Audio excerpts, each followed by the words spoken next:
believe it. That's Clone Force 99. This is Wrecker, Hunter, Echo, Tech, and Crosshair. Obviously, we are different.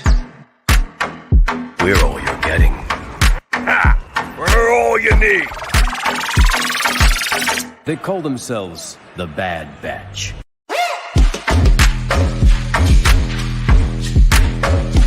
Experimental Unit Clone Force 99. The defective clones with desirable mutations. This is one meeting I don't want to miss.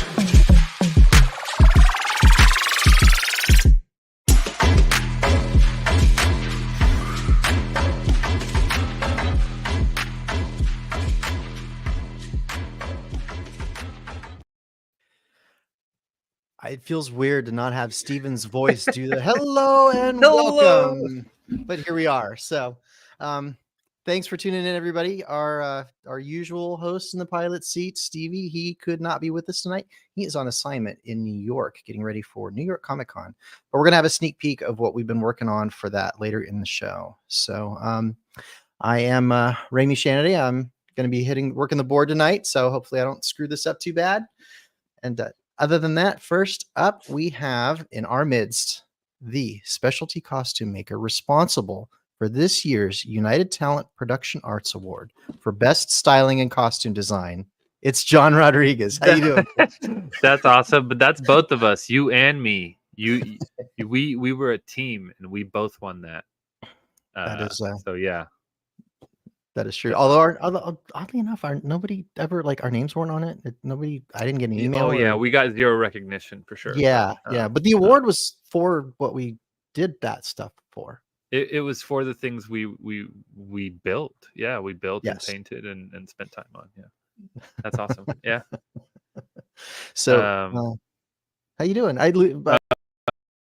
Luke's going to be here soon. As soon as he's running a few minutes late, and we didn't want to hold up the show, so I'll hit the button and add him in when he gets here. Yeah. How you doing? I'm all right. Another week. Yeah. I guess another 2 weeks. It's been a week, an extra week since we haven't done. It seems like even more, although we kind of did because we did LA Comic Con in the meantime, right? So right. Did we that episode go up, or did we record that? We did. I know I got clean audio. I sent everything to Steven and thanks to Emily, who got video from the front row of the whole thing. So I believe we've got that out there. Okay. The recordings exist, at least I know that much. So but they're not published. I think so. I don't know. I didn't look. I didn't do it. I'm not usually the one that does it. I haven't seen it. Yeah, it usually shows up on my podcast thing, and I haven't seen it. So yeah, audio is on Spotify. Okay, thank you, Angela. Okay, there we go. Yeah. So how was the con? I know we did our panel was at 11:30 and we went till about 12:45. And then everybody kind of went in different directions and I didn't see you anymore after that. Yeah. So, how was the rest of your day? It was cool. I hung out with Marley a little bit. She's Bounty Sabers on Instagram. She was an X23 and I didn't have my claws in at the time. So I was like, I'm going to go get my claws. I'll come back. Right. By the time I came back, we couldn't find each other, and with the helmet on, with the claws on, it's kind of a lot. So I went back to the car to change it, and he's like, "Oh, come back, I'm right here." I'm like, I come back, I can't find her again. I'm like, "Oh man, we'll get photos another time. We'll figure it out." But cool. The con was cool. I actually did something I've never done before. That? I think Steven's done before, but I've something I've wanted to do for didn't really know how, I guess, or didn't know where to go. So Steven actually helped me out, but I sent some comics in to get graded. Oh yeah, I guess yeah. See, I forgot about it for a while too, but I gave them 2 comics to grade. One was the Invincible #1 variant that we got at the con, the same con the year before. Yeah, I was there. That we got signed and everything. Yeah. I sent that one in, and I sent in Secret Wars, a first. I guess first edition. I don't know if they reprinted those, but I sent in I think an 80s copy of Secret Wars with the symbiote Spider-Man on the cover. Nice. Okay. So just to I don't even know what they're worth. They're probably not worth much regardless, but I just wanted something nice because I want to keep them in a nice thing. Yeah. So it'll have a little grade and So they get graded, so they come back with like a little sticker or something like that on them, or like are I they think it like comes what back in from what in I've an seen. in an From what acrylic I've box? seen, Or yeah, I think it's like a little like display case with the little number and like the label okay, on top, and it tells you what it is, and it, okay, 9.1 or whatever score it and gets. that case is like part of the whole thing that you get back. I don't know. I have no idea. I have no idea. I don't know if I'm getting back a piece of paper with the comic as is, Right, or if it's yeah, coming back in a nice presentation. I don't know. got it. Yeah. Cool. Uh, Yeah, yeah. But the con was cool. I've never gotten anything graded like that, so I don't know. Yeah, I don't know. And I asked Steven how long it takes. He's like, it's 4 to 6 months. I'm like, okay, I'll forget about it. It'll show up as a surprise, Yeah, and it'll be cool. But I did that. watch them come back and be worth like tens of thousands of dollars or something crazy. Hey, yeah. Mhm. I mean, Secret Wars. I think they're pretty popular. I don't think it's rare or anything. And the signature's cool, and it has a thing that the artist drew on it as I was meeting him. So I don't know if that's Mhm. additionally something. I don't know. Yeah, you'd I don't think that that would, I mean, at least for somebody that's a fan of that comic that and franchise. artist and Yeah, whatever, then that would make it like more special. yeah. So I'm not sure. Yeah, I would assume it would be, but So um, at the like, so for our panel, which we did, like we started it yeah. off with something a little different. We had the amazing puppets that our listener fan of the show, Rachel, made and brought to the Yeah, show. So I've got a yeah. picture of him here. They were the Uh, best. I wanted yep, to keep mine. I know they're so cool. You want to take it home? It's so cool. Yeah. I know. Oh, Speaking of getting to take home, though, the Deadpool sock puppet, do you have? I made it, so I got to bring it home. You got to So keep it. although the eye, I don't know where the eye went. I think the eye went Oh home with no. someone else or something. Where's the camera? Like, so this because Rachel didn't have time to make a Deadpool Of puppet. course, yeah. It takes months to make these things. The Come on, Ray. the work on them is incredible. I know it's great. So, but we wanted to include Luke in the fun, so Yeah. we thought it was. I mean, honestly, like a sock puppet for Deadpool when everyone else has these nice, amazingly detailed It puppets is fits. kind of It on fits. brand. Yeah. Yeah, yeah. Um, That was a lot of and fun then too. so she had had reached out to another fan of the show, Sophie Dragon Whisperer 23, who had done some custom artwork of the puppets. So it's the puppet It's batch, so good. and she has like Mine's what's- on already on the laptop, like yeah, this, like, the computer that like, this is and cameras attached to. Mine's there was yeah, there's a pin. and the I mean, pin. this stuff was Yeah. cool. So cool. It's so good.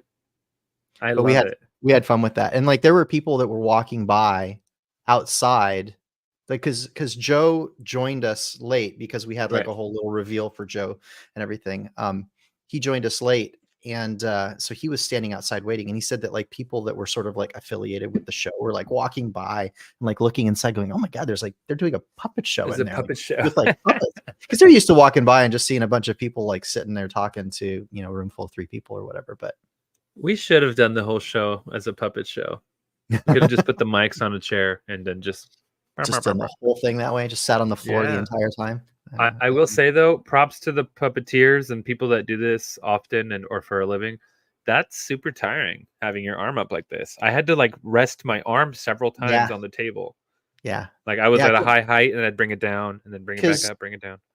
because your arms are not used to operating above your heart that much, and so like to pump the blood up, like your arms literally get tired. Like there's a name for it. I think it's like gorilla arm or something like that. There's like a name for your arms getting tired when you're working like above your head like that. So Weird mechanics and stuff on the ceiling. mhm. Yeah, it was super tiring, but very cool, and it was fun. And I wanted to do it more. I feel like there was more to it than what we were able to pull off. Yeah, Yeah. and like Like the movements and stuff. At the end, I was like, oh yeah, there's like so much expression and so much. yeah, and you get people that do this for like make entire, like Frank Oz, for example, right? Like they get so many emotions and reactions and just like all of the interaction out of the puppets that Yeah, when they're working them. It takes years to it's get incredible. It's an art. It's an art good for at sure. something like that. Yeah. Yeah. So that was super fun. The rest of the con, I mean, I was only there Saturday. I feel like I've gotten old in terms of like con attendance. Like I used to go full throttle all days, and now I'm just like a Saturday's good, Mm-hmm. do the Saturday and do what we want to do, and then cut out and get some food or something. That's the one thing though. We didn't get food at the end. Oh, I think Joe got some food with David Neth, but otherwise, because we live close, so I was like, they're gonna call, we're gonna talk, and then we never did. Mm. Kind of a bummer.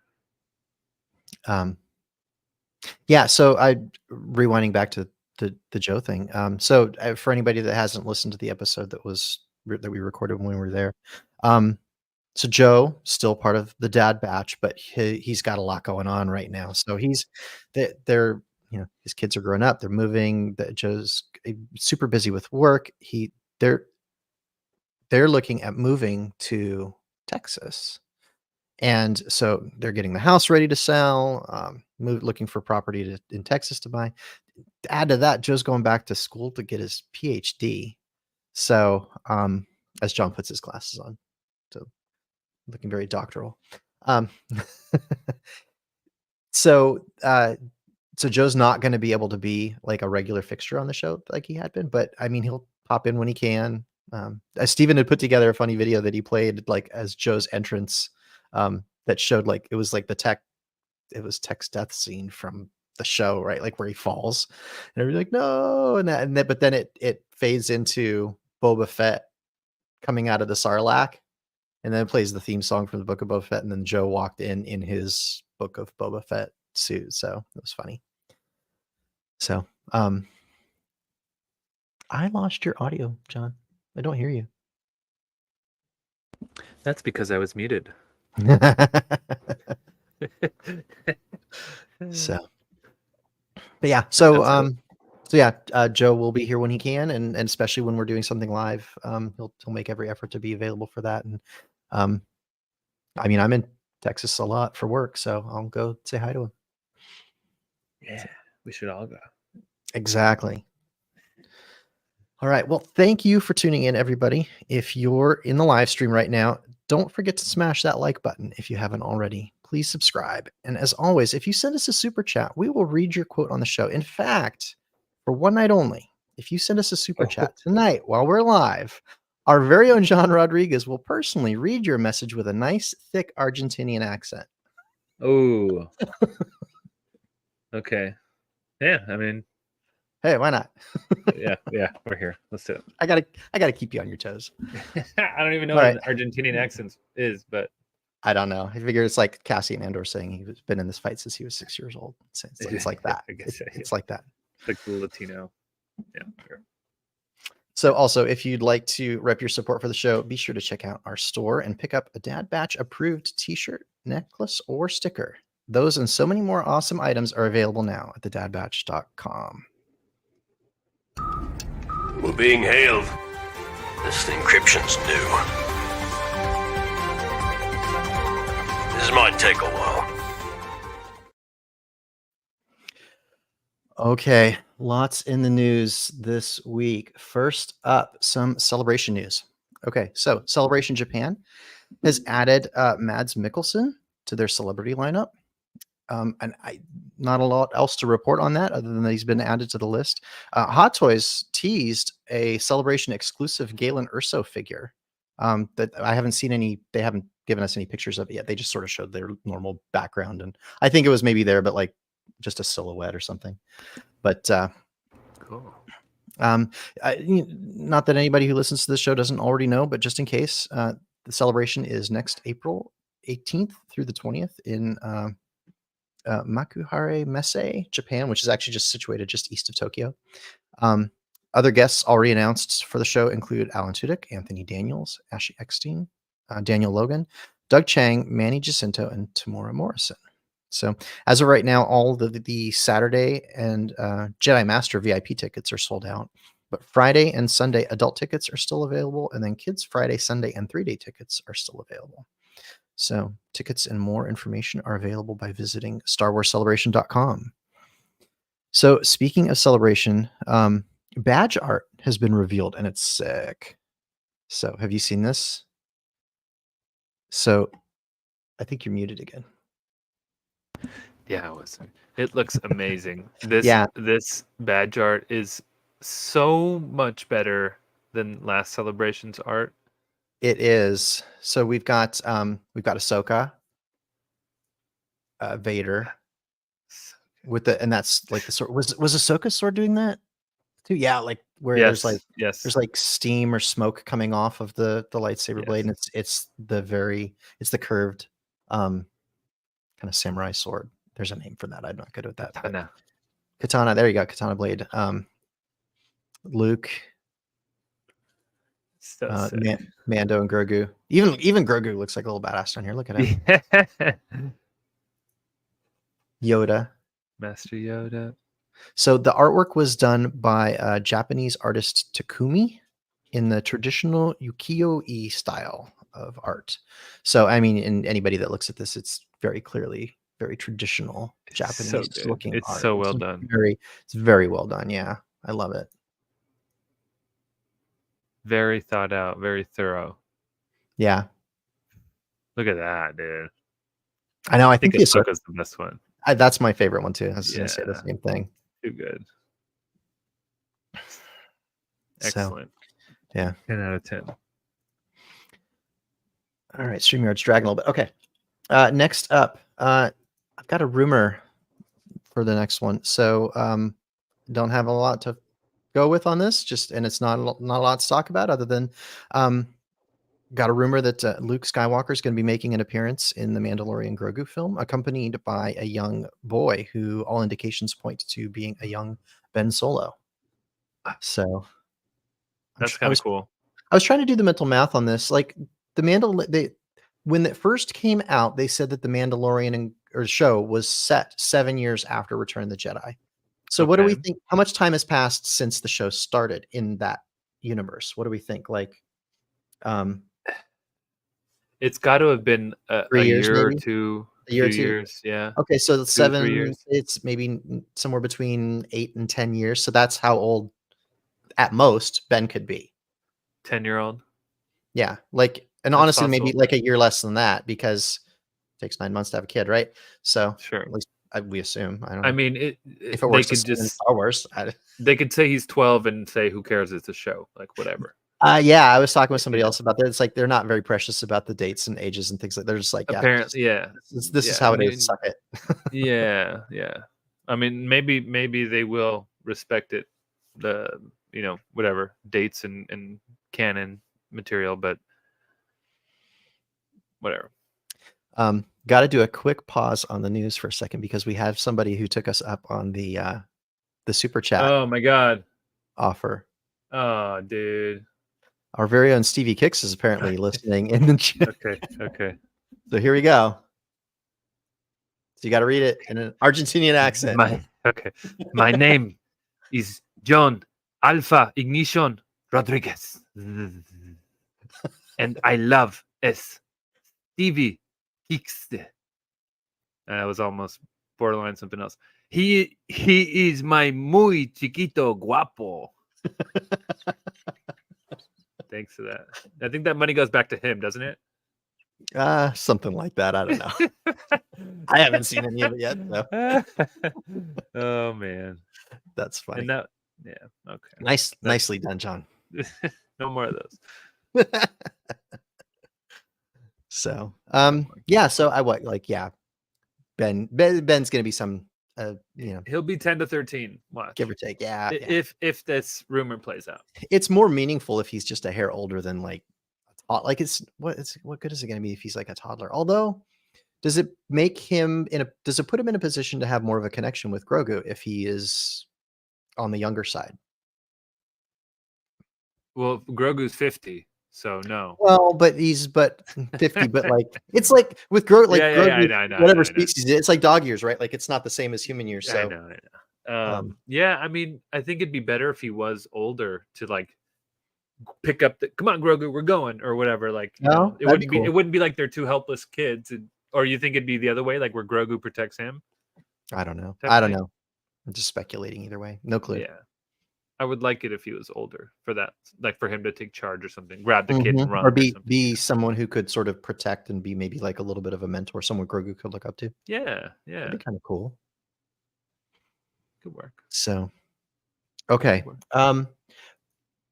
Back in 2007, Lucasfilm produced a series of 30-minute long historical documentaries to accompany the Adventures of Young Indiana Jones DVD box set. So now they're slowly re-releasing these documentaries for the on the Lucasfilm YouTube channel, and on a playlist they're titled "Historical Documentaries: Young Indiana Jones." I think Steph's dropping the link in the chat any second now. They also have a page on the Lucasfilm website set up, and there's a quote there that says Lucasfilm is releasing free companion historical documentaries on YouTube for the benefit of teachers, students, and curious people everywhere. Originally made as companions to The Adventures of Young Indiana Jones in 2007, these films elucidate early 20th century history that shaped the world we live in today. 94 half-hour documentaries cover a diverse range of topics across art, history, science, literature, politics, and philosophy. So we've got a video here that I'll play, recorded That back sounds in awesome. back into and there's 33 of them up there already, and they're slowly trickling them out. So here's a video that George did back at the time explaining like his philosophy for like what these were going to be. Most hope for this TV series is that families can watch this together, because it appeals to young people, it appeals to older people, and you can share a historical educational experience. Hopefully, younger people will become more fascinated with history and become more interested in history and realize that history is really about people more than it's about events. And the people are just like we are.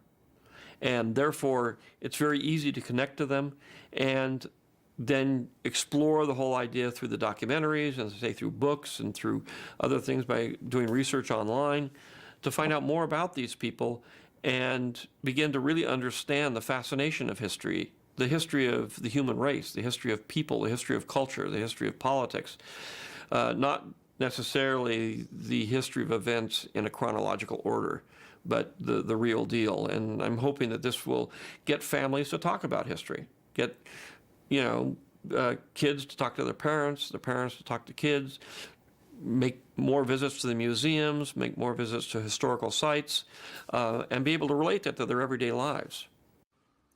Oh, So heads up. Live from New York. It's not Saturday night. It's our very own Stevie Kicks and Sithing Ain't Easy. Hello, everybody. Oh shit! It's like 11 o'clock or something here. yeah, be quiet over there. Dude, Where are you? Are we in the workbench? What's going on right now? We're doing no, news. it's the news. Oh, I got news for you. Uh-uh. Check out this shirt. Bro, Nice. where are my did you already grab me my shirt? No, you don't get anything. The guy said you can't have anything. Okay.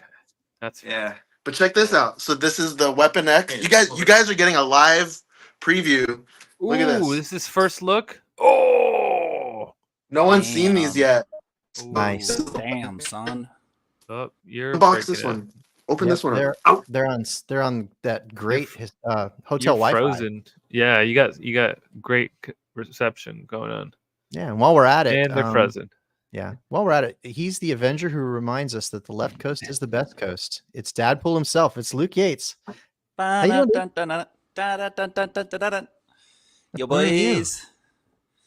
Are you in a Dude, hotel? Where I are you? am in a I thought you were hotel. going to be home. No, Yeah, I I thought you am were in a- home. No, I'm out in Idaho again for work.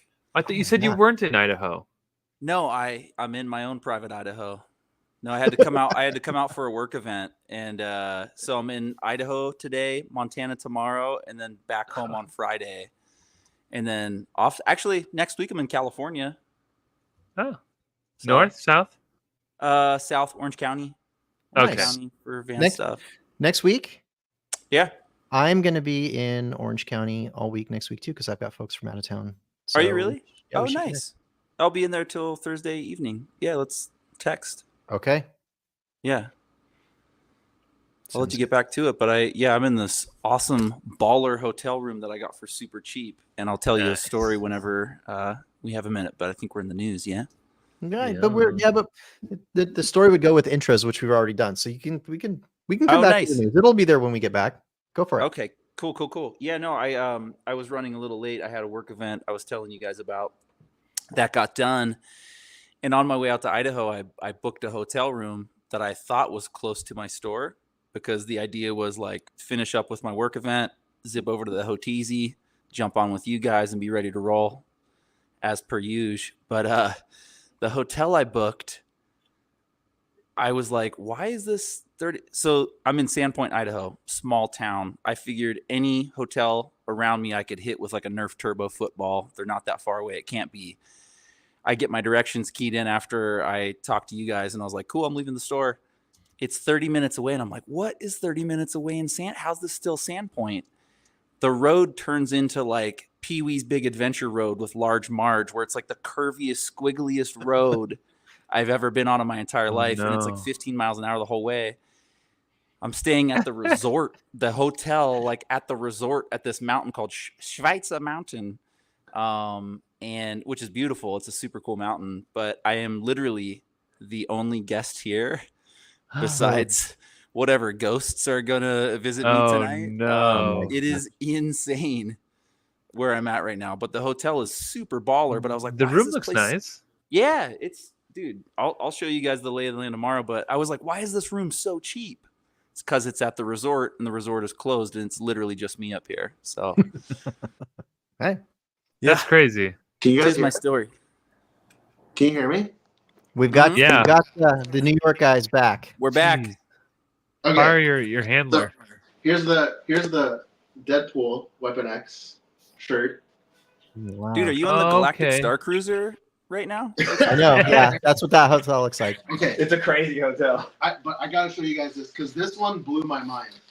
So I saw this one previewed on, I think it was like Nerdist or something, or one of those websites. Ooh. They like previewed the collection. So it's just like, you know, this Weapon X hoodie. Oh, sick. Right? Ooh. And when I saw it in person, I was like, oh dude, it looks cooler than what I saw in the photo. But then I saw this, the back of it. Oh, they didn't even Redacted. tell us that. Okay. Redacted. And info. everything is like puffy. It's puffy. Yeah, like puff paint. Yeah. So it's Weapon X's dossier, but with Damn. everything redacted. This is my favorite That's piece. sick. I love this. Shit. And then you can show them that, or hand me that. So I got the Ooh. I got the Wade Wilson military jacket, Oh my Oh, gosh. sick. and then he customized it. Damn. Like Luke needs it. on it. That is so sick. This is like my favorite jacket. That thing's sick. It fits so well, Oh, man. and it's got the zipper and the buttons. It's got like a billion pockets. It's a full M33 jacket or M39 or whatever they're called. Yeah. Oh, Canada. so good. Canada. That's rad. That's so good. That's my workbench. What's this? Well, we've got something else on the work. I mean, we can do that piece of the workbench right now since you're here, Steven. So Yeah, what go are for what are you there for? Like why are you in New York? Are you just hanging out with your friends at Heroes and Villains, right? That's it. Just hanging out. No other reason, right? Hold on, is the news over? No, we'll come back to Oh, it. we're not in the news. I mean, We were still in it. We're not on workbench, but Luke was telling a You guys are story, here, and then so. you guys came back. And Oh, sorry. we're where's the we're Maverick going, shirt? we're going off the script tonight. It's fine. Continue. So all right, no, let's do this since you're there. So so Heroes and Villains have a theme for their booth. So Obviously, Weapon X is based on your T-shirt and all the merch you're showing us, right? yeah. So the crazy thing is, like, in San Diego, Heroes and Villains, they have to be part of the Lucasfilm Pavilion. So they're very limited in their space. They're very limited in what they can physically do at the convention. In New York Comic Con at the Javits Center, man, this place is enormous. And they actually get a proper booth size that you can walk in and have an experience and an activation and all that. So you guys are seeing on screen right now, this is the main activation that we built for the booth as a Weapon X tank. Yeah, I don't know what else to call the tank. Yeah, that's what it is. So and I can tell you that during the assembly process, we almost already had a line of other booths trying to like take a picture with it. It's just and the fact that the actual tank, I guess in real life, should be like over 12 feet, and that we shrunk this down to 9 feet. We shrunk it down to 9 feet just so that it could fit in someone's photo when they take a picture of it.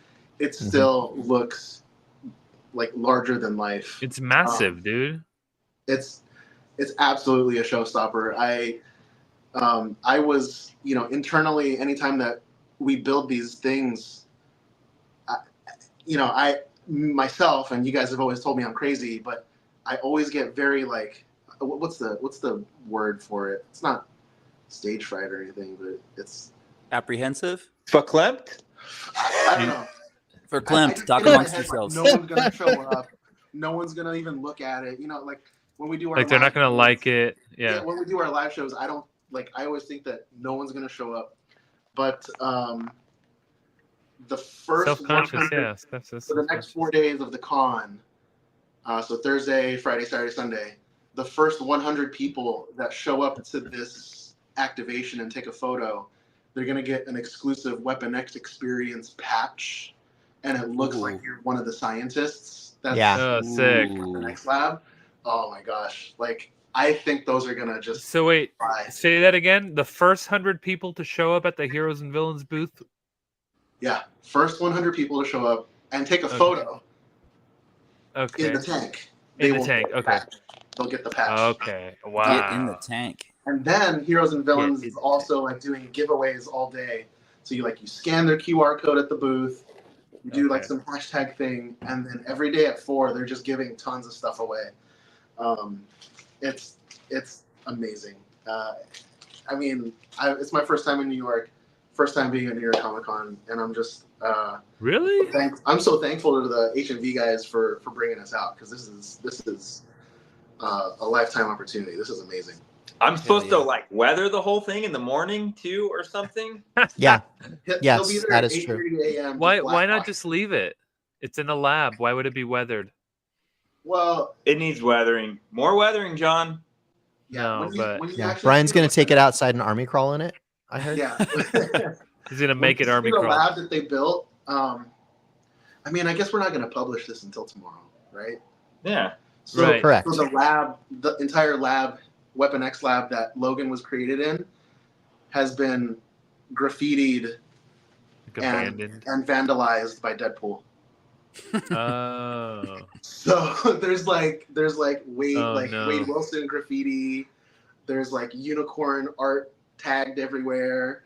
You know how people will draw a mustache? Yeah. So Deadpool drew something else on Wolverine, but not a mustache. Okay.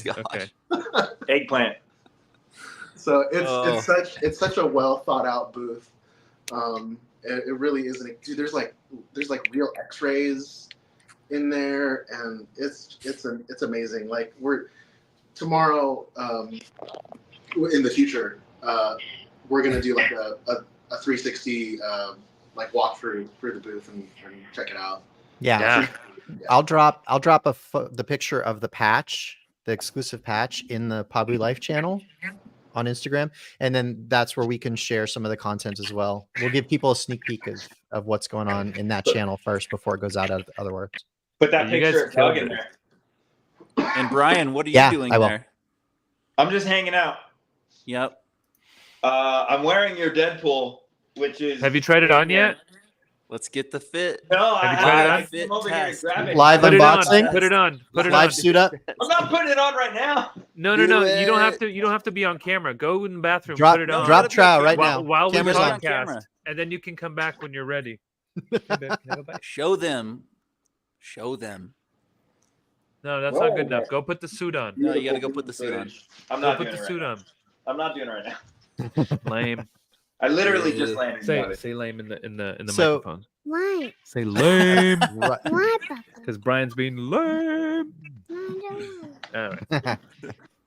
All right. So She's next. everybody that's going to be at New York Comic Con, go say hi to Stevie Kicks and I'm trying to Who am I? decide if I want to call him Deadpool or Brian or Poole. Cincinnati what- pooling. Brian. We'll go Pooling say hi ain't to easy. Brian Poole and Pooling ain't easy.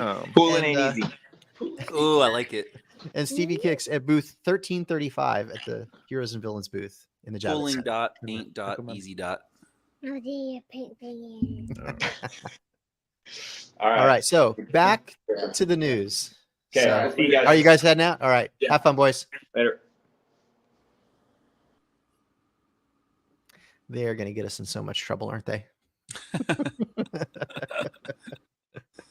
Yes, Oh, somebody in the chat said crosspool. That's actually pretty good.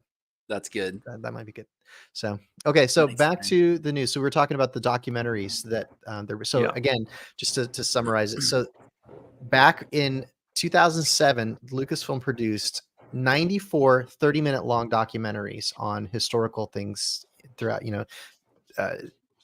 that were geared towards like students and teachers and just kind of education around their Young Indiana Jones show. And so it's supposed to be extra content for the DVD box set. So they're now releasing all of those on their YouTube channel, sort of kind of every couple of days, a new one comes out. So they're 33 clips in. So 33 of the original 94 have been released. Topics covered in the ones released so far include things like Theodore Roosevelt, history of the opera, the Red Baron, ballet, prohibition, jazz music, the Russian Revolution, aerial warfare, women's voting rights, so it's like all kinds of historical things. Cool. So, yeah. So just That's hitting there's- Disney Plus. no, it's on the Lucasfilm YouTube channel. Oh, sweet. Okay, I might have been coming Yeah, in on transmission. Yeah, sorry. during No, it. yeah. Yeah, if you got to the Lucasfilm YouTube channel, and also there's a page on Lucasfilm's website. Sweet. Steph's got it in the chat. That links over to the YouTube channel too. Oh, and nice, there's some more nice. background information there. Cool. So I'm glad you're here for this, Luke, because I think you might have some information about this. So the owners of 4 major private collections of Star Wars memorabilia are planning on merging their collections to create a nonprofit museum that would house the items for display to the public for the first time ever. So dubbed the Saga Museum of Star Wars Memorabilia, the founders are currently scouting various locations in San Francisco to house the museum. So most notably, Steve Sansweet's Petaluma-based Rancho Obi-Wan, which holds the Guinness Book of World Records title for the largest private Star Wars memorabilia collection in the world at over 400,000 items, is looking to combine forces with 3 other mega collections. So Duncan Jenkins' Kansas City-based Smithsonian Museum would be part of the consolidated effort, along with Gus Lopez's Boba Cabana and the Imperial Archives, which is owned by Lisa Stevens and Vic Wirtz. So the combined museum would be home to over 1.5 million artifacts. And we'll continue to follow the story as they search for locations. But in the meantime, they've set up a special page on Rancho Obi-Wan's website where you can learn more and make a donation to help make the museum a reality. So nice. cool. And that is actually it for the news. So Yeah, switch that gears. was a fundraiser. So they just did a Yeah. Rancho Obi-Wan related fundraiser for the Saga Museum to get off the ground. They did that at the EMP, which is the Experience Music Project here in Seattle. Also part of the Mopop Museum of Pop Culture up here in Seattle. Super beautiful building, super wild design, and we got asked to troop it. They asked for a couple of troopers to come do the event, and it was fun. Got to be Vader for the night, along with some fellow troopers. Meet Steve Sansweet. I've met Gus a few times before. He's a local to Seattle area collector, and dude, it was a super cool event. And they had this live auction. They actually had a live and a silent auction for a bunch of different items, raising money for the event. And the live auction was wild, like seeing some really high bids in live time, for like these really cool custom guitars and really neat memorabilia pieces. But to see the live auction, it was a lot of fun. It was pretty cool. Nice. That's right. Yeah, Cool. it was a good event. Yeah, I've been a member of Rancho Obi-Wan. They do they've got like a membership program, right? I've been a member since since the beginning. No way. Technically not like year 2, but because I had been there all that time, like 2 years ago, they emailed me. They're like, "Listen, if you want to like kick in like a couple extra bucks, we'll send you the membership kit for year 1, and then you can say that you've been in forever." Yeah. so I've done that. So yeah, they actually sent me this thing on the museum and Nice. how they're getting it off the ground too. That's So exciting. That's really cool. It's a neat way they found a way to come together and bring their collections together all into one place. I think that's a really cool idea. yeah, and looks like they're according to the website, the page on the website, they're looking to put together like there's going to be like meeting spaces and like a restaurant and a gift shop and like all kinds of stuff. I heard they had mentioned they had mentioned some of that during the presentation and kind of through the evening, and somebody had mentioned they might be doing like a media space there too, like people could like actually do a podcast out there. Maybe do a podcast from there. Yeah. Now we're talking. That'd be cool. Yeah. Nice. So that is actually it for the news. So up next. This garbage is nothing like clone armor. Looks a little tight on you, old man. Yeah, at least I know how to wear it. All right, everybody, who is working on what? Keep clicking. It's like it's you. Dog. No, it's not. There. Oh, that's what you get for saying that. It's you. Ay caramba. Oh, you missed it, Luke. They made me say something in what was basically what was it? Like a Princess He basically Bride did it accent. in the accent from the Princess Bride. Yeah. Oh, nice. He had to read any super chats that come in. You'll listen later. You'll listen back. Yeah, I'll hear it on. It's not happening again. I don't think. Yeah. But what am I working on? Are we talking about? I already talked about this, didn't I? The Weapon X helmet. Yeah. So I mean, Or was that integrated with something you wanted to mention?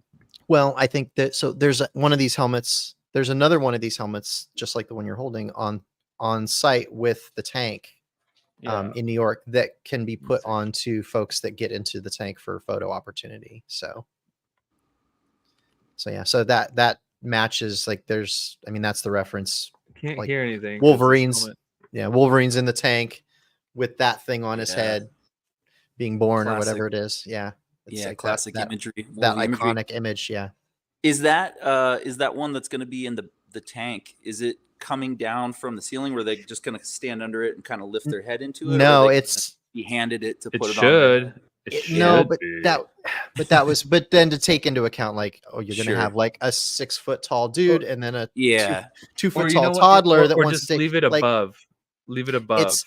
The reality is like we're going to keep it off to the side and like just bring it out for certain. Like if a Wolverine comes out or somebody that like especially should have it. Otherwise, it's like logistically, if there's a line around the booth to take pictures in that thing all day long, we can't be putting it on everybody. No, that'd be chaos. No, it would break. But it is there, and there's hoses that hang down inside the booth. You couldn't see them in the pictures that we showed, but there's hoses that hang it. That kind of look like all the tubes that are connected to them and stuff that would be plugged into the helmet, right? Yep. Or whatever. Yeah, but I painted a couple of those. I actually had 3 to work on, and sent one off with them. And I have this one, and I have one more that I haven't painted yet, but it's there. But those are cool. Obviously, iconic and classic. And where do you get a Wolverine Weapon X helmet otherwise? It's kind of crazy. Yeah. Hey, what did you do for the red lens material? That's a total standout too. I mean, it looks so good. Well, Stevie included it, but it's just I think it's from Calavella is it like Armory. A film, or is it a little heavier, like a no? It's like a visor. Kind of No, it's like a T-visor, but it's thinner. It's nice. It's almost like just flexible. not. It's almost like tinting material almost. Okay. Yeah, It's- like it's- tinting But with vinyl like almost. a thin layer of clear plastic on top. Yeah. Wow. I mean, Nice. yeah, it's perfect. It's perfect. And I have Yeah, a it little bit looks- left, for sure. so I have enough for the next one, and I have probably enough for a couple more. It's like a big, it was Nice. a big sheet. That'd be a good Cyclops visor material too. Yeah, totally. Really looks like it glows. It's cool. Yeah, it's a very sharp contrast to the chrome helmet. Yeah. It's very cool. Looks Yeah, good. you crushed all 3 of those, man. Awesome job. Well, I only did 2. Oh, I I thought there was I a have third one one. left. I have Oh, one got left it, that I got it. have to do. I haven't because they were like, we need one in a couple days to ship out, and I was Sure. like, Those were priority. yeah. Well, one was priority, and I only had enough black paint to cover 2, so I was like, I'm gonna do 2, and then I'll do the next one when I can, whatever. At the moment. So that was cool. Those are neat, and I like mine a lot. It's very cool. But what else? And I haven't been doing too much costume wise. I'm still slowly putting this Helldiver kit together. I feel like I have less time during the day now since Amy started her new school. Like she gets off Yeah. like hours earlier, so everything is kind of. Mhm. I think I'm still adjusting to her. Oh yeah. Her schedule, I guess, a little bit. Because it's like I'm working and I'm like, damn, if I start, I know I have to do like 2 hours of work. I'm like, I only have an hour and a half. Like, I'm not gonna make it. Like, what do I, if I start now, I'm gonna get all dirty. Then I got, it's all this. Oh, totally. It's a whole thing. Factoring in, I'm learning that with kids too, is like factoring in the cleanup time that you might have to jump back. Like, same exact thing. Like, if I get a lunch break that I take a moment to jump out of my day to like do something before I go get the kids, I'm like, if I start sanding something, I got to go change my clothes. Depending on how sandy you get, you might have to take a shower, Yeah. Well, that's the thing. That's totally a realistic factor. Yeah. It's not like you have 30 minutes. You have, yeah. Like it's 30 minutes before you leave. And if you just sand or whatever for 30 minutes and you're like, oh no, I need another like 5 or 10 minutes to change or get ready or clean up or whatever. Yeah. So you're cutting time off. Yep. And you need to realize it. The delicate dance of kids and props. Yeah. It's a good dance though, but delicate. Yeah. No complaints. It's just I feel like I have less time. So yeah, I'm just trying to get this last Helldiver kit out. And I still have this Wolverine commission. I'm working on gauntlets, shoulders, claws, and stuff. I need to get some primer actually, and black paint. Probably do it tomorrow. But yeah, and I'm waiting on a master to come right now for a helmet that I'm gonna be molding. And yeah, that's not here yet, so I guess I won't talk about it yet. But when it shows up, I'll share. Nice. Oh, you've been doing some nice minis lately. Been painting any minis? Yeah. Actually, yeah. Been painting these dudes, these little minis, and they've been so much fun. It's just fun, and it's really hard. It's crazy to get into like these. Hey, baby, go. Hi. Okay. Sorry. It's been really fun because it's a whole different type of painting something. Yeah. Like it's not anything. It's not like anything in terms of props or full scale things, armor, helmet, whatever. It's totally different. Like because I'm looking back at the first ones I did a few weeks ago, and the difference is it's a huge leap because I was doing stuff like I would have done with a prop, and now it's like no, you have to take things that it takes different steps and dilute this or mix this or the shading. It's like I'm still trying to figure it all out. I feel like I'm getting a little better. Nice. And it's been really fun. Yeah, you can't really see them, but they're these tiny things. It always blows me away how they get like lighting effects. Yeah. Like there's some that like have a fire, like a torch, and it's and like then, the fire's shining on all the armor. Yeah, that's the most impressive thing that I see with those minis. It's like they are incredible. really good at that. Yeah. I mean, I can't. Yeah, now I have a lot of the algorithms showing me a lot of these types of videos, like people painting these things. And there's a lot of videos of those people like painting like with like fire swords or like flaming skulls, and it's insane. It's so good. I'll never get over how good these painters are, and then they'll show you, they're like, oh, I spent 40 hours on this mini, and you're like, 40 hours, Yeah. on one, but it's like the perfect mini you've ever seen. It's like the most, and it looks like a full size thing, and then you see the guy like pick it up and show you like this. It's like the scale. Yeah, because they show you with the zoom, and it's like, wow, look at that. Like, of course, you know, like, Must you're like, be I can 12 do or that. 14 inches You know, tall. and then they're like, doink. You're like, there it is, and you're like, what? Insane. Kudos, props, mad respect. I love that. Yeah. Are you using like the monocle kind of thing yet, or are you still not yet? Like, I'm using these glasses that I've had. I never use them. I don't see very well close. I see great far away, but close I don't. And so these are for that. For seeing a little closer. But I think I am going to get the whatever they're like glasses, but they're the like thing that I have, like the visor thing. I think I'm gonna grab one of those because there's just it's got it's got like a light in it and everything. Yeah. Mine, which is nice. I think I need that. I'm gonna grab one of those. Because I got little brushes, like very very small brushes, and I got the right paints. You know, I got 2 sets of different paints that were recommended, and they're really good from what I've been using. From what I look, and I don't know if you can see this. I did this heat staining. You won't be able to see it. Sucks. Oh yeah, there's the heat bloom. I love it. Wow. Yeah, there's like a heat staining on here. I don't know if you can see kind of like a yellowish pink and then a dark purple. Yeah. You know, and it's like wow, like wow.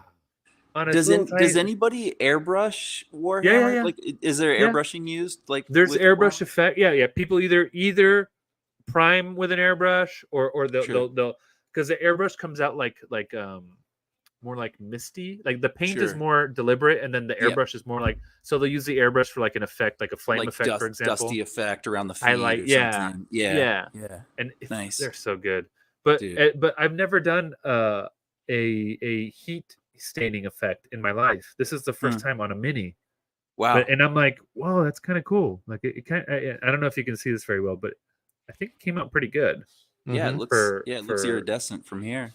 Yeah, you know what I'm saying? It's like, wow, on this little tiny, this thing is look, it's tiny. It's so teeny. They make metallic paints, like the little acrylic bottles, Luke. They make metallic paints in those colors. Wow. Obviously gold, like for the yellow. Sure. And then you can get like purple and the pink and metallics. And then like if you airbrush that, like you'd really just airbrush those 3 colors around like the barrel of a blaster or something, and you can get that effect. I've done that on some of mine. Oh wow. Okay. That's cool. Yeah. It's awesome. So I've been having a lot of fun with this stuff. Just what a cool extra skill set to pick up, like painting on kind of a micro scale, you know? Yeah, dude, it's not like anything I've ever. It's not like looking around. It's not even like a quarter scale helmet or something. Like these things are just microscopic. Like the eyes. I'm trying to paint the eyes, and I'm like I cannot see more than I'm looking right now. Like I can't. I need to get one of those goggle things, one of those magnifying things. Yeah. Because I'm like I can't see any crisper. Like I got the glasses on. I got it as close as possible without being blurry. Like it's not getting any sharper. Oh so, man.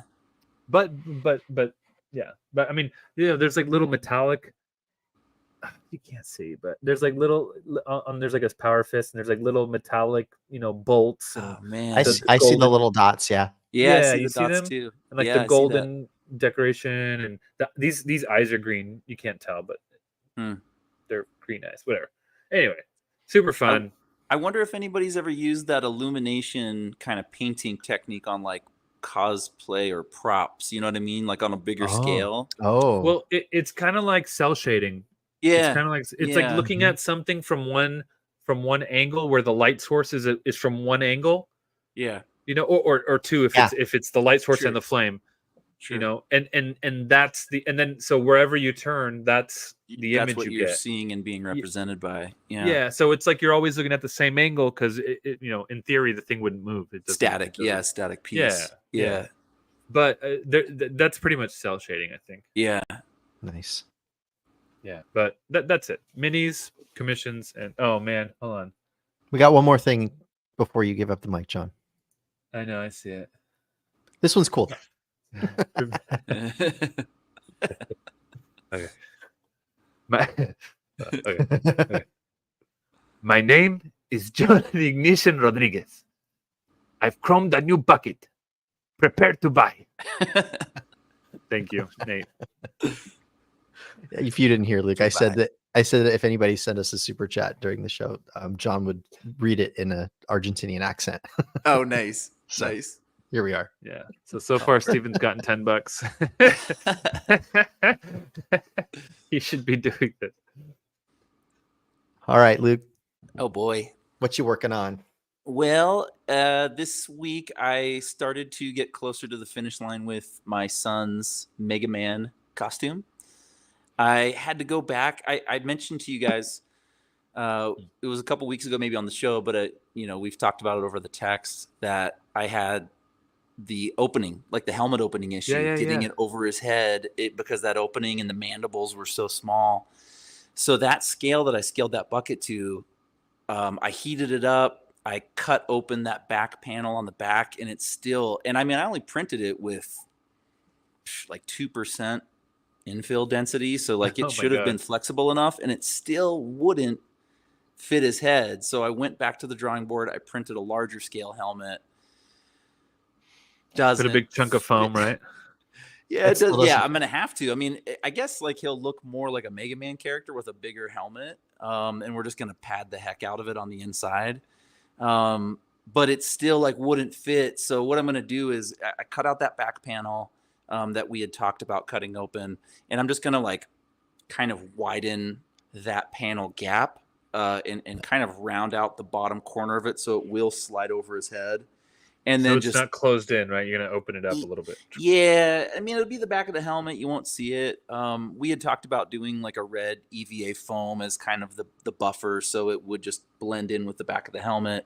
My wife suggested, maybe like a red stretchy material or something like that too. So either way, I think it'll work for what it is for a Halloween costume. So is he doing Proto Man? It's a Proto Man helmet. Or it's the red Mega Man. He's doing Quick Man, which looks like Proto Man, but has this big yellow boomerang that. Oh yes. Yeah. And so he's got like these big red gauntlets, and he's got a boomerang on his gauntlet, and so. If you ever want to go down the rabbit hole of what boomerangs are available out there on like Yeji or Thingiverse, I got like a crash course in like finding a boomerang. I have a real boomerang. Do you I have really? a real one. My Nice. wife's sister lives in Australia, so she brought us one when she came to visit once. Nice. So I have one if you need it. Yeah. Well, I don't want to paint this one yellow and glue it to something, so I'll spare I'll spare you. But also too, like I was trying to find like, it's a very animated aesthetic, so it's a very sharp, pointy, boomerang. Have you thought of looking up for files for him? I did. So I was searching for files, trying to find something comparable, and a lot of them are just like boomerangs that you would print to catch, like a big rounded kind of shape to it. I did find these Legend of Zelda boomerangs that have this like really cool point, and it almost has this like neat little design where the two ends would meet in the middle.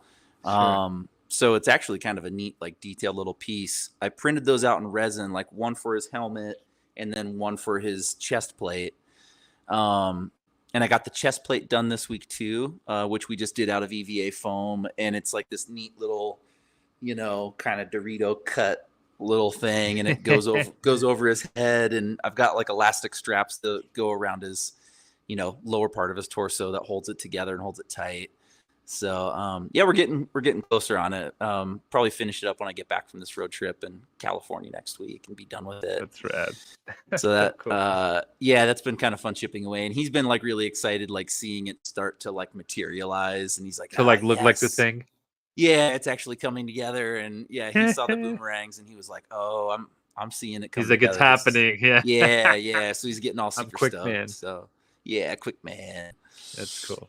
And for myself, I've been printing out some Gambit foot armor pieces. So I found a file.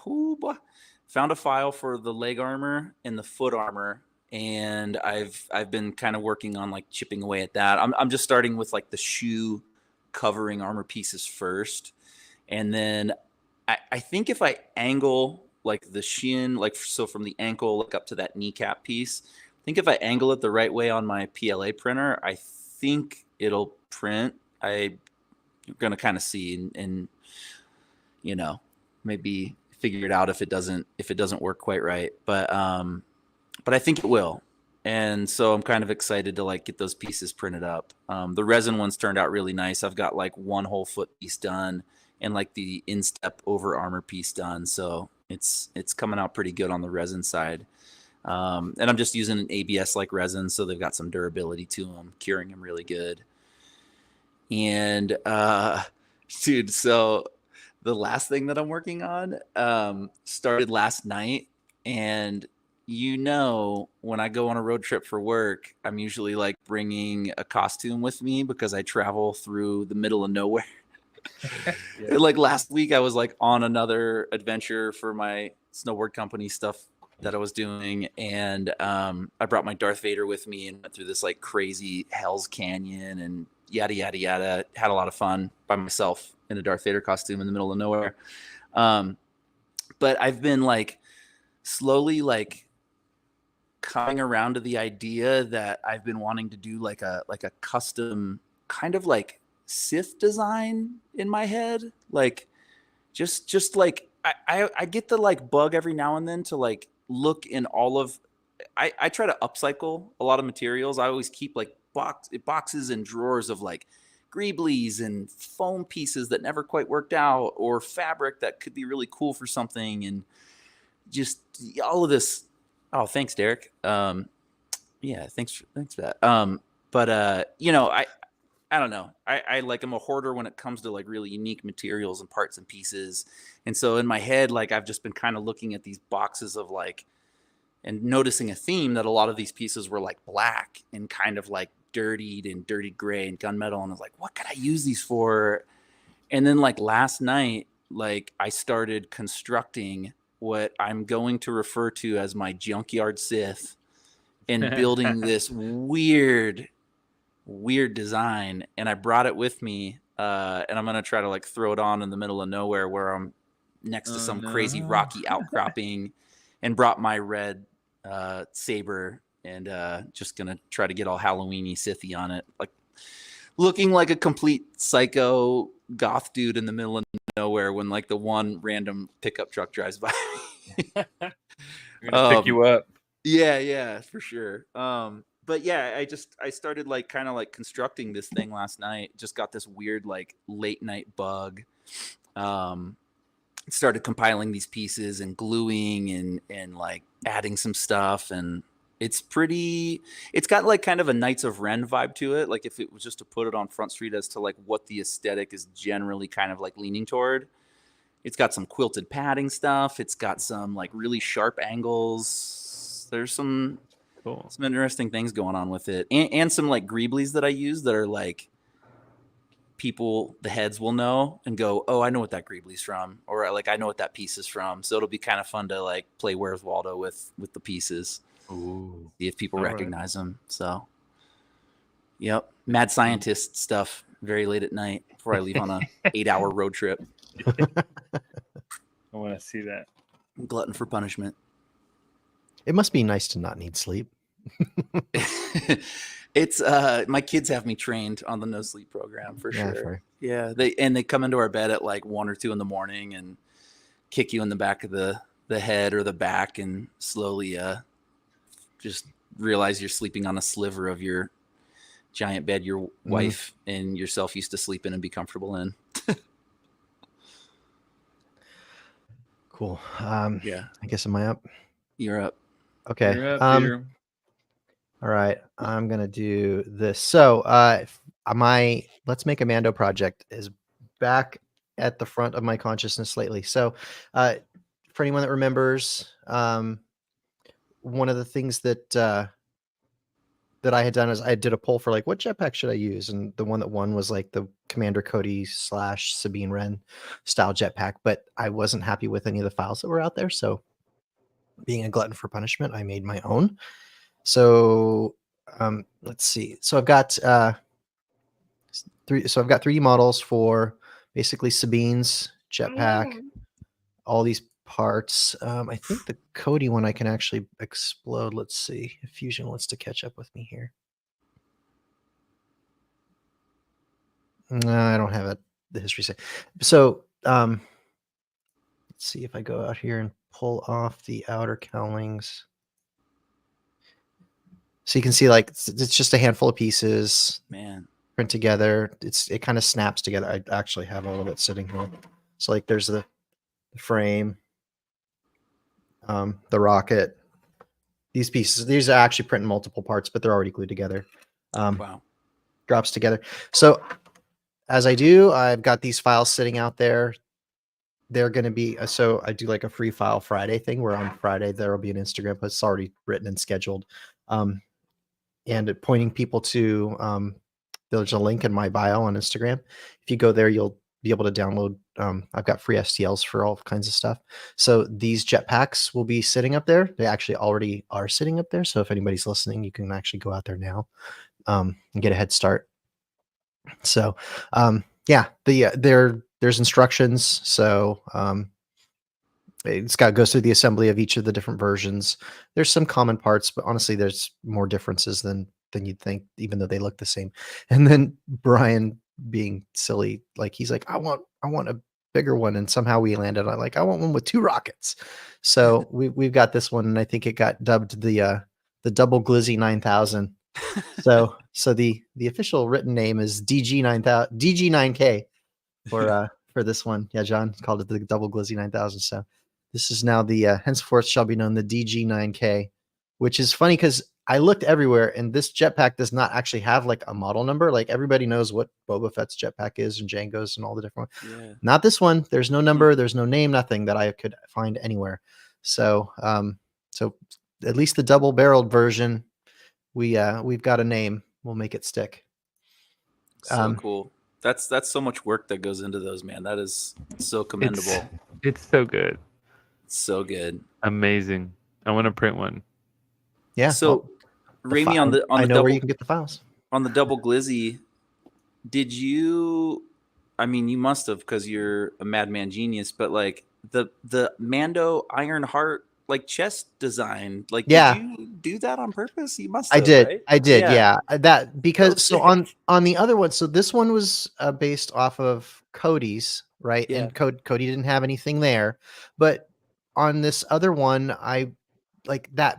The part that I call the bow tie. Oh my gosh, Fusion is slow tonight. The part that I call the bow tie, that piece was when I stretched it out and made it wider, it was too much blank space. I'm like, it needs something. And when I doubled up the bull nose on the top, I had this line that was already here from this piece being repeated. So I'm like, okay, well, let's carry that down and turn it into the Iron Heart for the Mandos. But then that's covered up, right? Does that get covered up? That's facing outward, right? No, this is what the pack would look like finished. Oh, cool. Okay, I thought that was like a hidden detail that like no one would see because there's a cover. No, that actually is the cover. That piece is okay. That's its own. That's one piece. Oh, I see. Okay. On mine, so on my I did a custom piece on mine, so which is just based off of the Cody one. That bow tie piece, and this piece is not part of the normal set that I'm releasing, but there's like a cutout in mine. If anybody remembers on my gauntlet, I've got like these little vials that have the little liquid, the green liquid in them. Yeah. That cutout fits one of those perfectly. So I'm going to be able to drop one of those in there and it'll look like that's like the power source for the jetpack. What? So, and then I'll have a whole row of those on the gauntlet too. The same little vials. So amazing. That is crazy. So again, those files are out there on the on your link. The link on my bio. So, and then there'll be a post on Friday it's just scheduled. It'll go out Friday morning. All right. The first design, it almost looks like it could be like a Star Wars ship. Like it almost has like if you put like a cockpit on the top. Of that this one? Yeah, where the yellow is at. If that was like a little cockpit, bit, huh? If the window was there.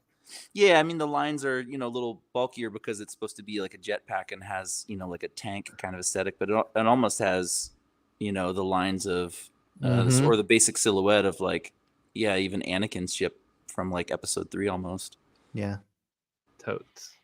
Looks Yeah. It could be used as a ship design for sure. Yeah. Almost looks like Bo-Katan's a little bit. Yeah. Yeah. Well, totally. I mean, this is Sabine's jetpack, so Right. Yeah. this is true. her version.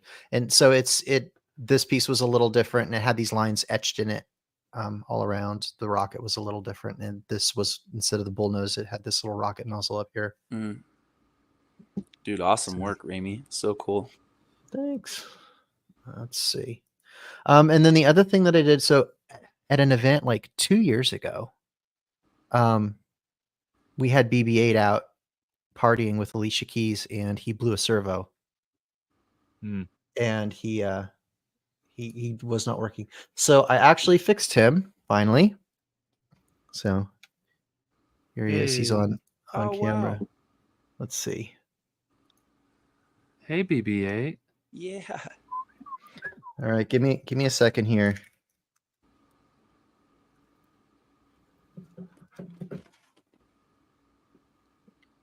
Dude, so cool. What?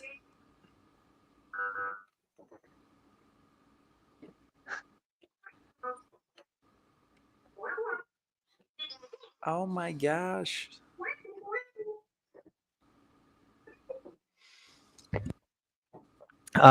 So the servo that blew out was the one that moves his head side to side, like he can tilt his head side. So this movement here, that servo was not working, and there was literally like smoke coming out of him at the event when it happened. And we were like, oh man. So, and that servo is like, these things are built like layer upon layer, and so that servo is literally in step like 10 out of 100.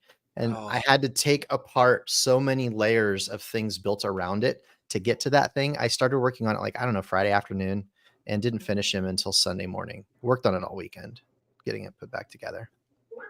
I know that people have explained it to me how it works, but I still don't understand how that head rotates around on that body and that body moves. It is so cool and weird. It's the engineering. It's a bunch of magnets. Yeah. It literally is just on there. I mean, he rolls. Let's see which way is forward. That is so cool. Jeez.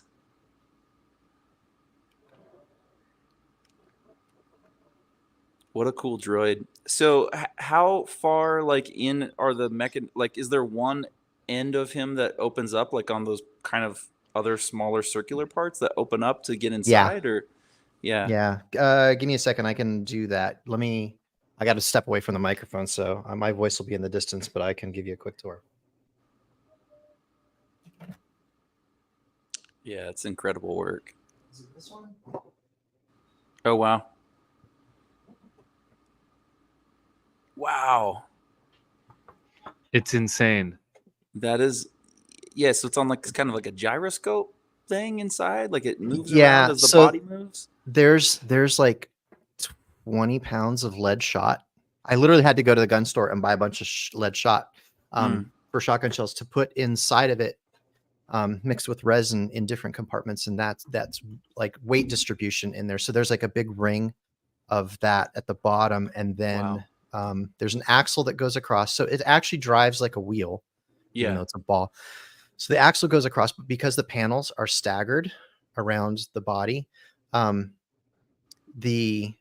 it makes it look like he's moving in more of a free form fashion, because the circles circles kind of swing around because they're staggered around. The axle's not straight. Like the axle's not like from circle to circle. It's actually from triangle to triangle, kind of a diagonal. So it makes it look like he's moving.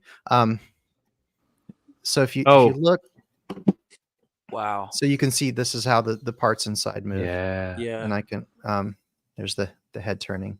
And then if I switch back to my other camera, so here's the head's almost all but empty, and then these are big magnets that match up. There's 2 magnets in each of these little spots that match up to the magnets that are on that arm in the head. And then the head just swivels.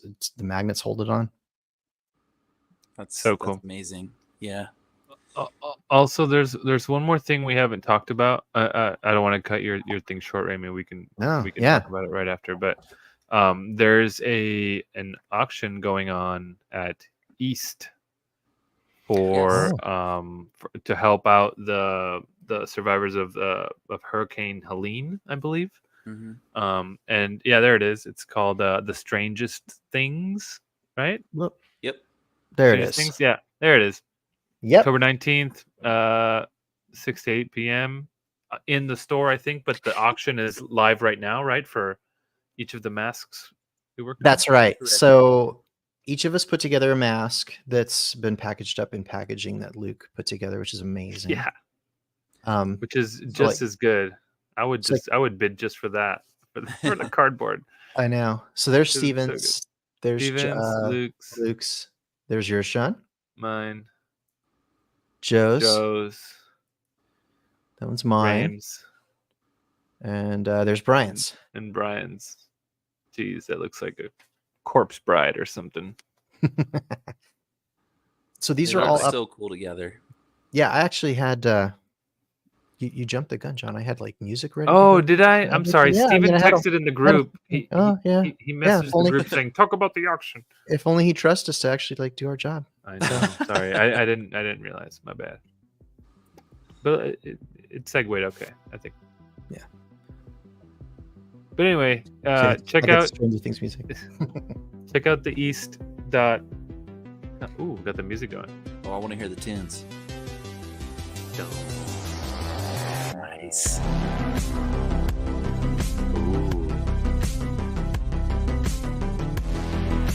Go check those out. You can bid on them individually. Each post, you can comment whatever you want to bid on, whatever mask you want. All the proceeds, all the earnings, the proceeds, whatever, go to, I guess, right back to. I think it's actually a children's organization. I gotta read. They go to the Children's Council Watauga, which is based in Boone, North Carolina. So there you go. Bidding's live now on East Concepts, as well as each of our personal Instagram accounts for our respective masks. And the bidding ends on Monday the 21st at 12 noon Pacific. There it is. Check it out. That's some cool stuff. And it benefits a worthy cause. Yeah. So check it. Cool. Let's see what is next.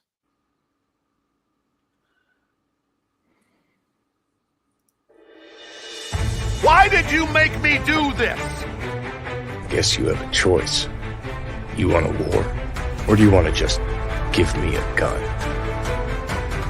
My father, he go toilet on my hands. Oh my God. Urine is 35 degrees Celsius, staves off the frostbite. How is this relevant?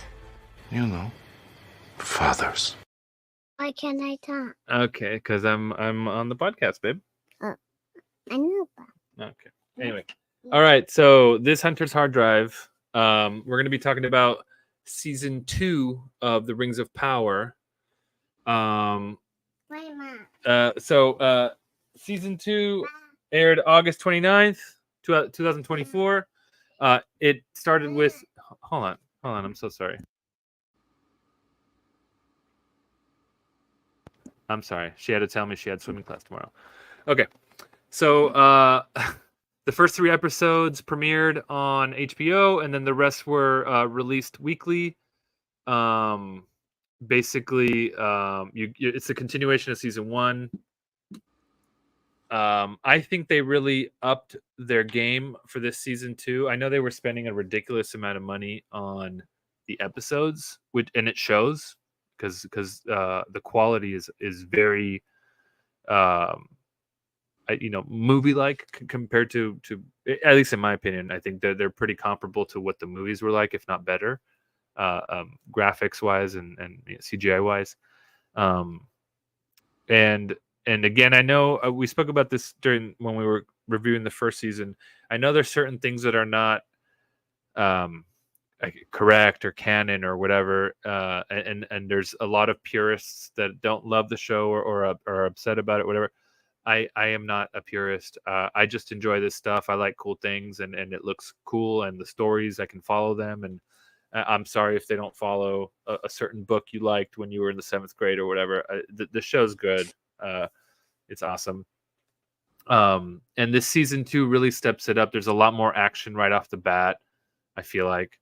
And it's really it's gripping and compelling, and it kind of shows you how the Sauron character kind of goes around manipulating everyone and kind of, I don't know, he gets his way essentially. He does what he wants, and he gets others to do what he wants without them even knowing it. And have you guys been?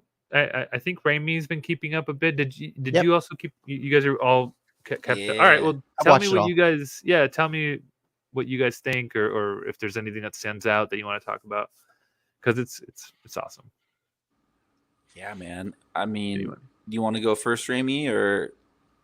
I'm usually better when we kind of just jump in and out on this. So Oh, it took me. Feel free to do that. Yeah. Yeah, I mean, it's just us so. three. So It took me a little while to kind of get into the groove on this season, for whatever reason. There were some moments where I felt like there were characters that we had been built up to like in season 1 that like I kind of didn't necessarily like anymore in this season, which that always like frustrates me when shows do that. I'm like, I used to like that guy, no, I don't like him anymore. But so as you were talking, John, it occurred to me like they were able to do so much more with Sauron this season than they were last season, because now we know who he is. well, because they Like, had to build and up honestly, to. the same thing with Gandalf, although they didn't really say who he was until the end of this season, but Right. he kind of And it knew. wasn't even it was Grand Elf that they were saying to him. They And were he was like, saying "Oh, Grand Elf, but then Grand Elf, he Grand Elf." turned that into Gandalf. Yeah, but Yeah, that's awesome. But yeah, like we were able to see Sauron actually doing some stuff, like using magic and things like You that. saw the transformation Yeah, you literally see it and off the like, bat. and he dies and gets like blob form, reforms into someone else, and but then you also see him kind of change his look again to look like an elf. He was covering his tracks because Celebrimbor was like, "There's no King of the Southlands. Like that's not a real whatever." He proved it. He's like, like you found me. I'm actually Anatar or whatever. He's like, actually, I'm this amazing being, and I'm here to help everyone. Blah blah blah. So he's just going with the charade essentially because he got caught. Yeah.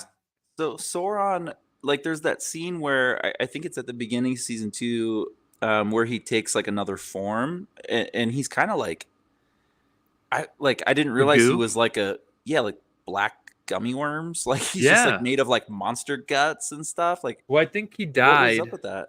I think he died and whatever, because he's not a human. He's like is he like a demon or like kind of I think there's a name, and I'm so sorry if people are screaming at it at their YouTubes or their podcasts. I don't know what it's called, but there's a specific being that he is, and I think it's the same for like Morgoth and a couple other people. Like they're like these really powerful, like demigod like people.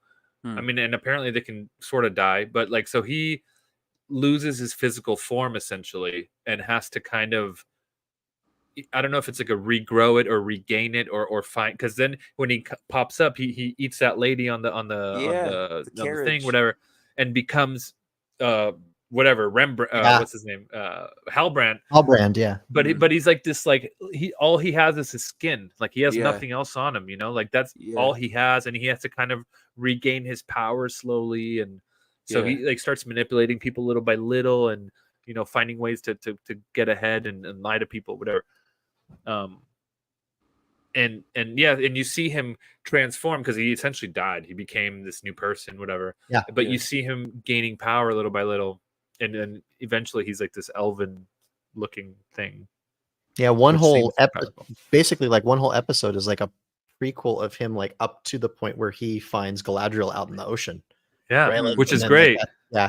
So you get the context of like how he got to that point there. Yeah, I mean, you're basically getting the Sauron origin story, right? Or at least from that point on, because we don't know how he got to, or maybe it's written in a book somewhere, I don't know, but we don't know how he got there. The viewer doesn't know how he got there to where he's about to be crowned as the ruler of the Uruks or the orcs, So I don't know, but it's been was so good. cool. I think the Yeah. action's good.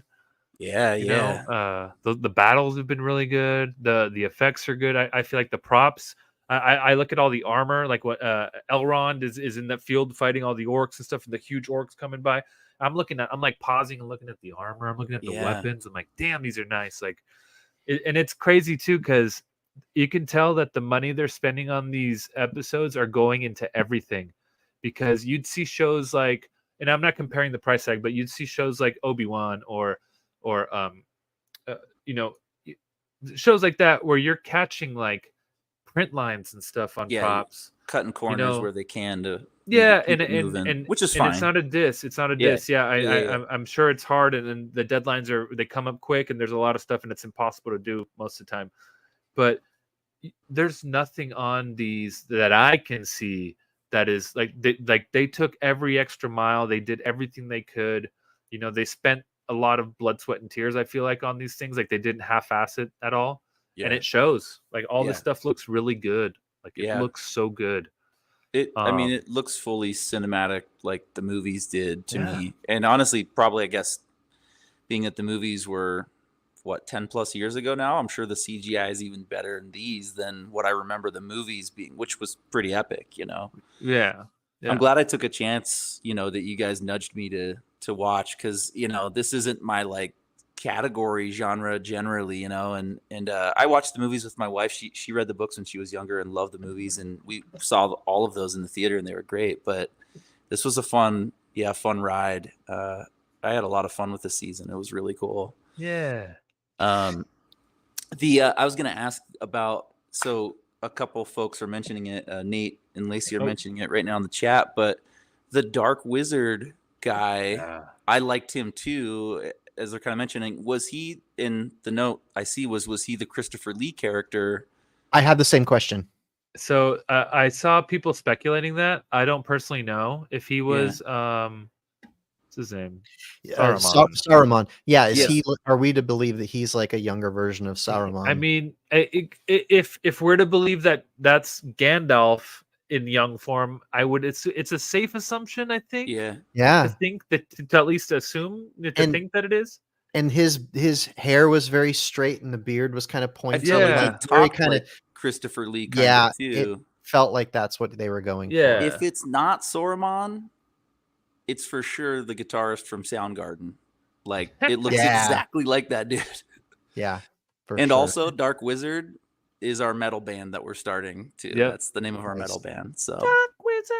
Dark Wizard. If that's not a metal band name already, then I'm disappointed in the It metal better community. be. Yeah. Yeah. Yeah.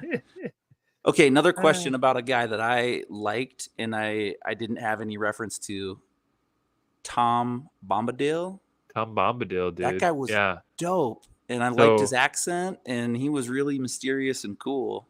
So I think so I'm a little rusty on my Lord of the Rings lore, but I think there's 5. So the movies take place in the Third Age, right? All hobbits and the men and the elves. Mhm. This show takes place in the Second Age, Okay. right? And in the Second Age is when and in the First Age is when they introduce the characters that are born, like Sauron's, whatever Sauron's called, and those guys are all born in the First Age. Second Age is the wizards, which we're seeing. Gandalf flew down from wherever. Yeah. There's the Dark Wizard dude too, and Tom Bombadil. So apparently there's 5 wizards in this story, or in this land, and Tom Bombadil is said to be the first one. So he's like the wisest, I guess, and he's like in Okay. touch with nature and with everything around him. In And the other films, there was a wizard, Radagast. Was that his name? And he like had like the bird's nest in his hair or beard or whatever. Like, yeah, I was wondering if he was going to be like a younger version of that guy because of the nature connection. But No. if they gave him a name and that's not what it was, then it's and not I think him. they're But all it seems colored. that's- Like Yeah. Gandalf the white. I think there's like a brown wizard, a blue wizard, if I'm not mistaken. I know there's someone in here that's probably maybe not. I don't know. But and like I said, I don't know entirely. I was heavy into it at one point, so I kind of remember it a little bit. Yeah. But yeah, there should be 5 wizards, and he's the first one, so he's Cool. kind of been around the longest, and that's why he's kind of like guiding Gandalf. Gandalf a kinda like, bit. Yeah. yeah, he's Kind kind of of like, nudging him maybe you along a have to little go bit. and find your journey, find your story, find your Yeah. name, whatever. And he died. He comes back. He's like, "Oh, you tested me. You sent me on this test." And he's like, "Did I? Or whatever. I don't know." What he said. Yeah, he was trippy. He was cool. I liked him. Yeah, Yeah. yeah, he is super cool. But yeah, so he's like the first wizard, I guess, that shows up in Middle Earth. I made a couple notes just on wild stuff that stuck out to me, like visually. The elves versus the forest ghosts when they're like kind of traversing at one point. I think it's like probably episode like 5 or something like that. And they encounter those like glowing forest ghosts and they get into a little melee with them. Like, dude, again, like just speaking to the visual effects and the money they spent, it looked so good and it was scary. Like it was legit, really cool, spooky. scary design. Yeah, very spooky. Yeah, because you see the bones come up, and the bones look like they're practical, but then the CG green, smoky stuff is all CG. Yeah, and it's like it looked really good. I don't know. I'm sure it was all CGI, but it looked really good. Yeah, it was a good blend. If it wasn't, like the two worked really well together. Yeah. Dude, mud centipede. Like they come across that crazy like mud centipede, and then the Hawkeye elf dude like jumps out and like saves those 2 people. And oh my god, dude, there was just crazy moments that I had to like make notes as I was watching it because I was like, I have to remember to bring this up. Like some of this stuff was so crazy, like visually. And there was a moment, I don't know, towards the end, I guess, of the finale, you think that the main elf dude dies because he gets stabbed. Yeah, you're like, oh, he's dead, he's gone. You're like, oh. And then you see him show up at the end. You're like, yeah. I was, so happy. I don't know how he healed because it looked like a pretty mortal wound. But very resourceful dude, man. He was he so got cool. through it. Yeah, That's cool. Dude, the spiders were the guys like the horse tries to like rescue him from the spiders, and oh my god, dude, it was crazy. There were some just crazy moments through that series. I mean, like the storyline alone, but. I'm very like visually entertained. And that's the spider from the films. It's the same big spider that gets from like the Hobbit. Frodo. Yeah, no, yeah, Hobbit too. Yeah. It's the same spider. It has a specific name. I don't remember that either, but it's the same character. Oh wow. Yeah. Oh wow. That's awesome. That is such a good tie-in. And not to mention the beginning of the finale when basically King Durin's kind of gone like ring crazy because he's like digging for more. He's like, no, we got to get more mithril, blah blah blah blah. And then he's like, he breaks through this break in the mountain, and it opens up the whole innards, and you see all the mithril, and he's like, see what I've been doing or whatever. And then all of a sudden you see like the fire start look like getting hot or whatever, and you see the you see the Balrog or whatever. Balrog come out. Yeah, so cool. That was incredible. And I don't know. I assume that the old man King Durin's dead because he jumped out, but he jumped out with his axe and went straight on with the Balrog, and something happened because there was some sort of explosion. I think he sealed the opening, sealed the cave back off with all that. Yeah, so kind of like locked it back in because that Balrog comes back out in the Third Age with Gandalf. Yeah, I felt like I'd seen him. I felt like I'd seen that creature before, and so that's the one that. Yeah, same one. Does he live in that mountain like around the dwarves, and then it's just like, don't dig too far, you're gonna run into Balrog. Do they know that? I think it was dormant for a long time. It's like also one of the creatures that Sauron or Morgoth made or something, and it was dormant in the mountain, and all of that drilling and stuff woke it up because they were like, we shouldn't be digging this deep, like the mountain can't take it, blah blah blah. And they woke that thing up, which is part like the ring. It's like it brought you this good, but it also doomed you, like shoot. And then whatever, the Balrog. Yeah. There were so many epic moments in this show. Oh my God. Dude, the guy that looks like Billy Ray Cyrus that's about to be like executed by Sea Worm. Yeah. And then he's like, gets out to that pool, and then his lady jumps in, and then she's worthy of the Sea Worm. And I'm like, what the F? And then also, like, how did that giant like sea creature like get into that little infinity pool? That was I like guess there's a way in. Yeah. yeah, Yeah. There's like an extra. Underneath. extra Underneath, little there's a way in. little The tube, infinity pool. sea worm tube. God, dude, straight so much nightmare fuel, but so much like cool nightmare fuel. Yeah. I mean, it's It like was so crazy fun. fantasy, elves and Dude, I orcs and might be a fantasy boy now. Dude, Like I was kind of fantasy's vibing on tight, it, dude. Yeah, it was tight, dude. Knights, the Numenor Yeah. dudes with their. Oh, and not only that, finally you see what's his name get The sword, yeah. Nasriel, yeah. Narsil. So so Isildur, so the guy The that son, yeah. whose lady, the guy was gonna get fed to the sea monster or whatever, like that's Isildur's dad. Correct. And Isildur is Isildur's the one that cuts off Sauron's finger when in the Oh. movies when they show the Right. flashback. Yeah. now Sorry, go ahead, Remy. isn't he what's his name's dad or grandfather? He like in the original Lord of the Rings films. So no, so I don't know if it's his grandfather or not, but that's Aragorn's kin. Yeah, Aragorn is some descendant. Is a descendant of descendant of Isildur. Of Yeah. him. Yeah. Wow. Yeah, and I think the father gets his sword broken or whatever, or maybe it is Isildur at that point, and then Isildur gets like the half broken sword and cuts off That's what Sauron's he finger. cuts off Sauron's fingers with. And Oh, gets is that the ring sword back. piece that you have? Like that's the thing? Don't you have that like broken sword? That's the thing? Like No, that he I don't cuts have a his hand broken. off with? I had the full sword. Oh no! That's something else. That's something else. That's Oh, There's, okay. there are two broken swords. Okay, there's got it. two Got broken it. swords. Yeah. No, that's the Okay, one cool. that Aragorn gets later in Return of the King. Oh, that's right. Okay, He and you gets said it's a key or something? No, that the other one was the key. Oh, It the other opened one. up Mountain Okay. Doom. Yeah. I'm getting I'm talking about two swords. the heroic sword. Yeah, the other Okay. one is non-consequential. Yeah, it's not. Nice. It just did that, and that's it. But this one cuts off Sauron's finger, and then they forge it back together, and that's the sword that Aragorn has the rest of the time. And it's like, the Lightbringer, and it had all these crazy names. Dude, oh my god. And then I felt same super sword. bad for the guy that Sauron had building the rings for him, and he was being deceived. Celebrimbor, yeah. Celebrimbor, yeah. God, man. He was like that, confused, and that was a bummer, man. And he had it like shrouded, Sauron. like everything was okay. Dude. Yeah, Sauron worked him at the end there too. Yeah.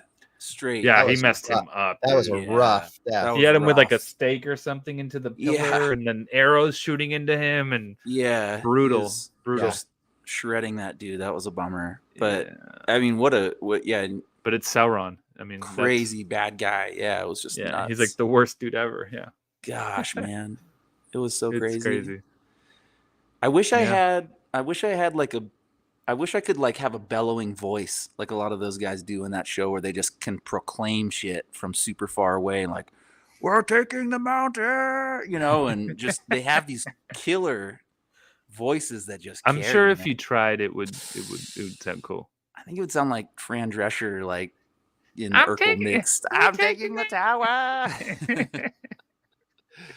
Yeah, just impressed. Or yeah, I sound like Michelangelo from the Ninja Turtles or something. Just be like, dudes, what's up? Let's get this tower.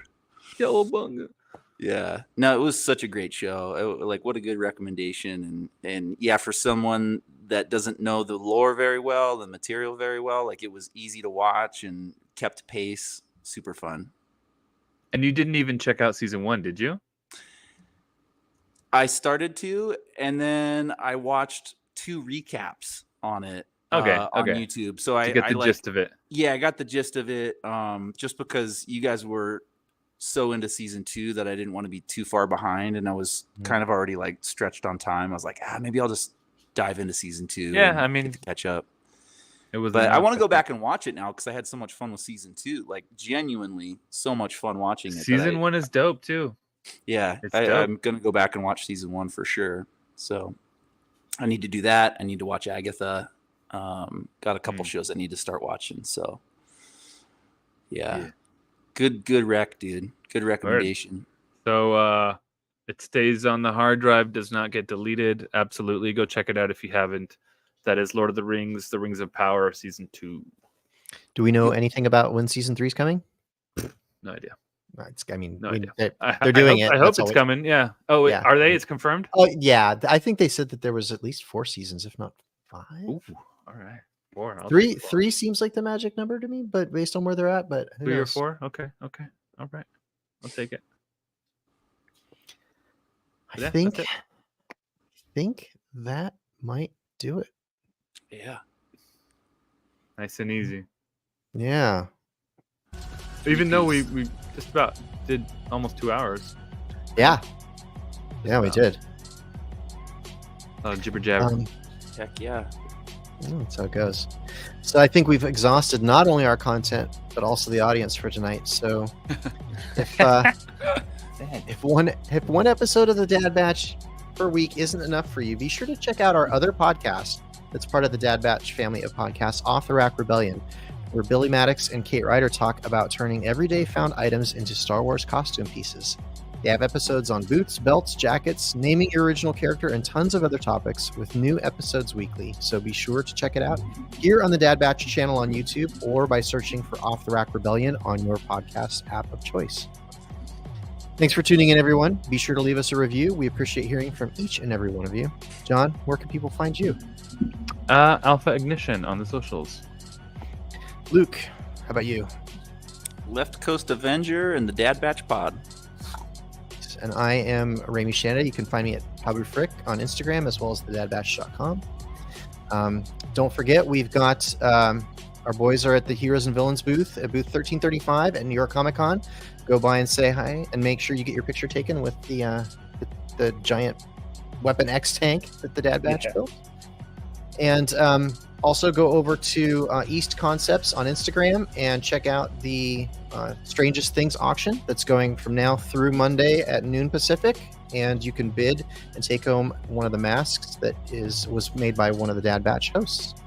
So, and all the proceeds from that go to the Children's Council Watauga, which is basically hurricane relief in North Carolina. So, and remember, enjoy your spice responsibly. Yeah, right.